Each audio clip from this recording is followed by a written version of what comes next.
जो पुओ बहु माने जीवित पिता माता को श्रद्धा करूना गाड़ी दौरान कष्ट दौरान खाइबा को दौना आप खबर कागज पृष्ठा उल्टे दिंतु टीवी देखते सबुदिन यही कथा शुणुवे आप जीवित पिता माता की घर बाहर करदे बापा के रास्ता छाड़ी पड़े जो पुओ बहु जीवित अवस्था निजर बापा माँ को खाइबा को दौना हैरान करुँच कष्ट वाक्य कहते शाशु शशुर को दुख दौरान से बापा माँ भर जड़े कई मरीगला जदि तार पुओ धड़ा लुगा पिंधि गंगा कार्ड हाथ में धरी आपण घर आसी कह मौसा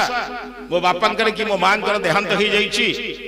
एकादश यही तारीख में पड़ुची आपण आम घर को जी टे प्रसाद सेवन करेंगे कि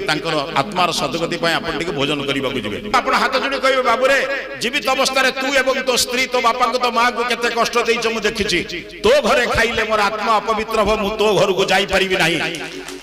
10टा लोक जदि कहिबे को पुओ बहुर ताकत नाही से बाप माँ को हैरान करिवो